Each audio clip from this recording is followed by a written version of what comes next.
Assalamualaikum warahmatullahi wabarakatuh. Perkenalkan, nama saya Tuti Lestari dari kelas Bank dan Lembaga Keuangan lainnya D dengan NIM 20020010153 akan menjelaskan tentang ruang lingkup lembaga keuangan bank dan sumber-sumber dana bank. Langsung saja ya.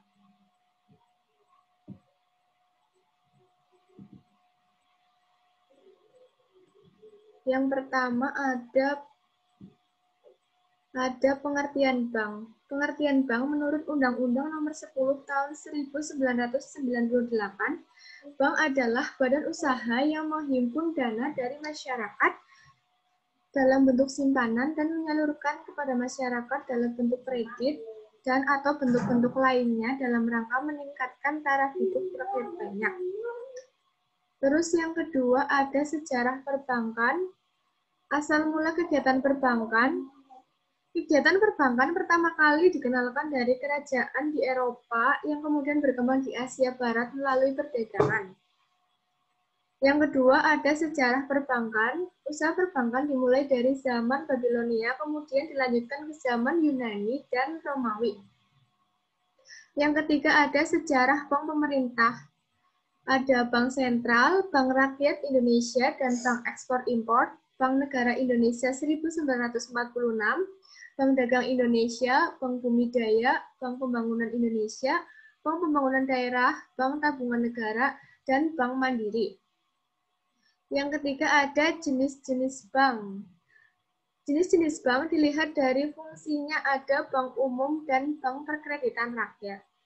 Bank umum yaitu bank yang melaksanakan kegiatan usaha secara konvensional berdasarkan prinsip syariah yang dalam kegiatannya memberikan jasa dalam lalu lintas pembayaran. Sedangkan bank perkreditan rakyat adalah bank yang melaksanakan kegiatan usaha secara konvensional atau berdasarkan prinsip syariah dalam kegiatannya tidak memberikan jasa dalam lalu lintas pembayaran. Yang kedua ada bank yang jenis-jenis bank yang dilihat dari segi kepemilikannya. Ada bank milik pemerintah, bank milik swasta, bank milik koperasi, bank milik asing, dan bank milik campuran. Bank milik campuran sendiri yaitu kepemilikan saham bank campuran dimiliki oleh pihak asing dan pihak swasta nasional. Terus yang ketiga ada jenis-jenis bank yang dilihat dari segi statusnya, yaitu bank devisa dan bank non-devisa. Yang keempat ada jenis-jenis bank dilihat dari segi cara menentukan harga. Yang pertama ada bank berdasarkan prinsip konvensional, yaitu menetapkan bunga sebagai harga dan sistem pengenaan biaya disebut fee-based. Bank berdasarkan prinsip syariah, pembiayaan berdasarkan prinsip mudarobah, musarokah, murabahah, ijarah, dan ijarah wa iktina.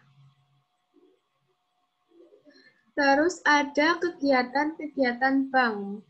Kegiatan-kegiatan bank, yang pertama ada kegiatan-kegiatan bank umum, yaitu funding, lending, and service. Yang kedua, kegiatan-kegiatan bank perkreditan rakyat, menghimpun dana, menyalurkan dana, larangan bank perkreditan rakyat. Yang ketiga ada kegiatan-kegiatan bank campuran dan bank asing, yaitu dalam mencari dana, bank asing dan campuran dilarang penerimaan simpanan dalam bentuk simpanan tabungan. Kredit yang diberikan lebih diarahkan dalam bidang tertentu. Jasa bank dapat dilakukan oleh bank umum, campuran, dan asing sebagaimana layaknya bank umum yang ada di Indonesia. Terus yang kelima, ada izin pendirian dan bentuk hukum bank. Persyaratan yang wajib dipenuhi menurut Undang-Undang Nomor 10 Tahun 1998, susunan organisasi kepengurusan, permodalan, kepemilikan, keahlian di bidang perbankan, kelayakan rencana kerja.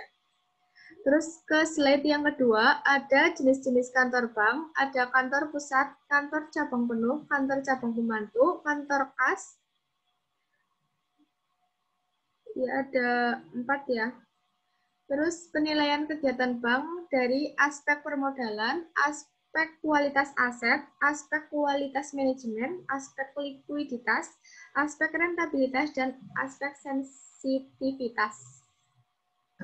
Terus ada penggabungan usaha bank. Ada 3, yaitu merger, konsoliditas, dan akuisisi. Terus ada pembinaan dan pengawasan bank. Lalu ada rahasia bank dan sanksi administratif, yaitu bank harus menjaga rahasia tentang keadaan keuangan nasabah dan apabila melanggar kerahasiaan ini, perbankan akan dikenakan sanksi. Terus pengertian sumber-sumber dana bank. Yaitu 1, dana yang bersumber dari bank itu sendiri, dana yang berasal dari masyarakat luas, dan dana yang bersumber dari lembaga lainnya. Terus ada tabungan. Tabungan adalah simpanan yang penarikannya hanya dapat dilakukan menurut syarat-syarat tertentu yang disepakati, tetapi tidak dapat ditarik dengan cek, biliet, giro, dan alat lainnya yang dipersamakan dengan itu. Terus ada giro. Giro terdiri dari cek, biliet, giro, dan alat pembayaran lainnya. Terus deposito ada 3, deposito berjangka, sertifikat deposito, dan deposito on call. Terima kasih. Wassalamualaikum warahmatullahi wabarakatuh.